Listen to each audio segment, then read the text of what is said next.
Hello dear students, welcome to Pen and Paper Chemistry. We shall continue with our topic of types of effects which define the behavior of an organic compound, and today we shall be taking up electromeric effect. So please make sure that you have your pen and paper ready. Electromeric effect means, first of all, we are going to talk about pi electrons. That means electrons which are involved in the formation of a pi bond. And there comes the difference. The first point of difference between an inductive effect and electromeric effect. If you remember, in inductive effect we had mentioned that it's the sigma electrons which are involved, right? Now, what is electromeric effect? So let's suppose I have a case where between the two carbon atoms, I've got a double bond, and of course there are other groups present in it. Now understand that this is a very good friendship and the two carbon atoms are happy sharing their electrons with each other and staying in a very cordial manner. And there comes a reagent. There comes some species which is charged. And what does this species say? I am short of electrons, please help me. You see, it's got a positive charge. Whereas the two carbon atoms, because of the pi bond. Now here you need to understand the structure of the pi bond. This is how a pi bond is formed between two atoms. You see, so there is a high electron density above and below the internuclear axis. So we have high electron density here, high electron density here. Because of the approach of this positive species, they feel that okay, they should help. But I can't attach a hydrogen in between the two carbon. It wouldn't make a sense, right? This is not a swing. So what do we need to do is, one of the carbon atoms needs to form a bond with the hydrogen. So let's say one carbon atom takes the onus and it says, okay, transfer both the pi electrons to me so that I get a negative charge.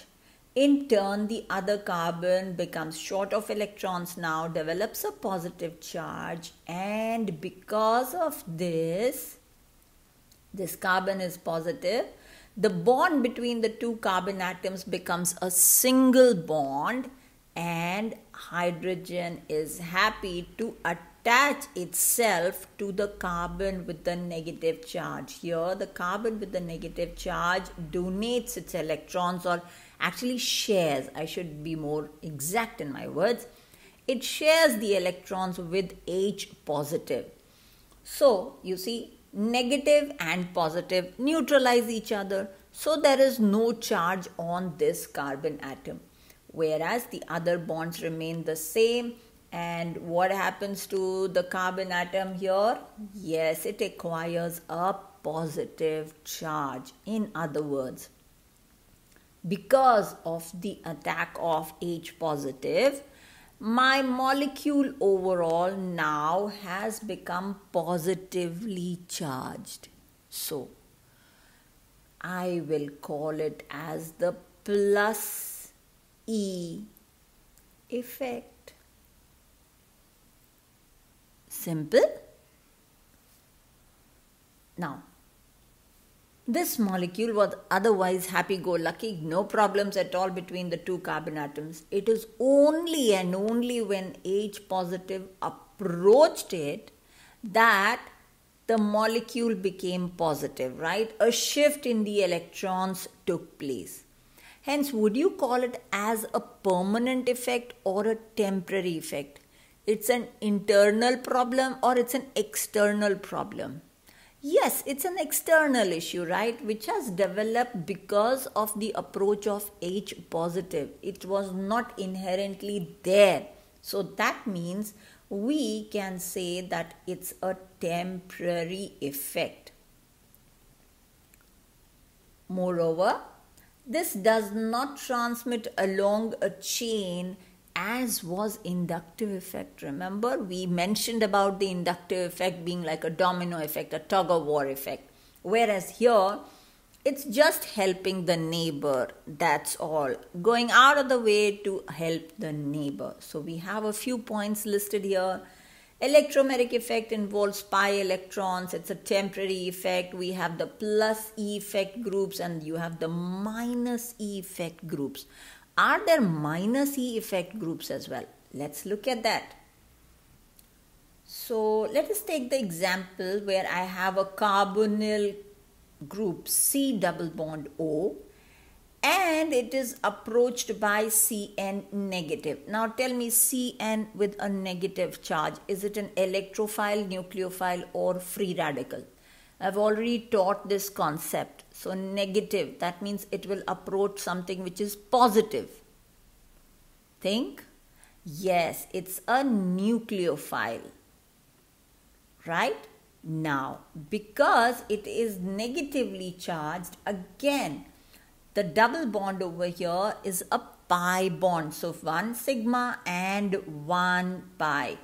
So, they say that, oh, this is Cn, he's got an extra load of electrons, so we need to help him. He can't carry that much load with him. So, we need to help this person. What do? Okay, we need to create a center which is positively charged. Okay, let's do the same thing again. So the pi electrons will shift towards the more electronegative oxygen. With the result, my O will acquire a negative charge, whereas carbon will acquire a positive charge. Also see the way I am denoting the electron shift. We are shifting about the shifting of an electron pair, not a single electron. So when you talk about shifting of a single electron, how do you represent it? Very good. We represent it by a fish hook arrow. A fish hook arrow is like a half arrow, right? So now tell me, where will the nucleophile go and attack? On something which is positive. So we have the product over here, CO negative, because oxygen will not get affected, and we will have Cn attaching over here, right? So if you see now, my overall molecule has developed a negative charge. We've got a minus E effect. Again, this also came into effect only because of the presence of the reagent. Now, compare the plus E effect and the minus E effect. In the case of plus E effect, the movement of electrons is taking place towards the carbon where the reagent is getting attached. Minus E effect means the movement of electrons is taking place away from the atom to which the reagent is getting attached. So plus E effect is towards the reagent and minus E effect is away from the reagent. I have explained it in two different ways. You can remember it in either way. If you look at the examples that I have taken, you'll see over here the plus E effect is becoming predominant in what kind of compounds?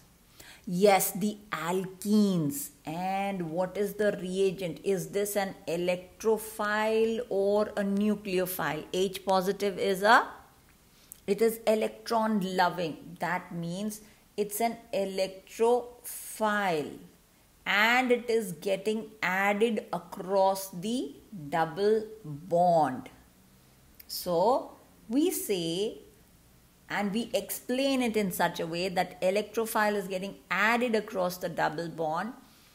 That means alkenes and alkynes, they undergo electrophilic addition reactions. Doesn't it make it easy for us to approach the next leg of our lesson? Yes, I shall be taking that up separately. And see the second example. Your C double bond O negative. What kind of group do you see over here? Carbonyl. A nucleophile is getting attached to the carbonyl group. So carbonyls, they undergo what kind of reaction? Nucleophilic addition reactions, right? What is the exact mechanism? We shall do again as a complete separate video. Till that time, you can note down the structures that we have drawn here. You can also take down the notes for offline reference from my site, Pen and Paper Chemistry. It's a Google site, not.com, not .org. It's Google sites. So what is electromeric effect? After looking at the examples, would you like to define it yourself? So during this effect, what is happening is a molecule is turning polar due to the presence of the reagent, and it involves the shift of what kind of electrons? Absolutely, it involves the shift of pi electrons. By the way, something interesting.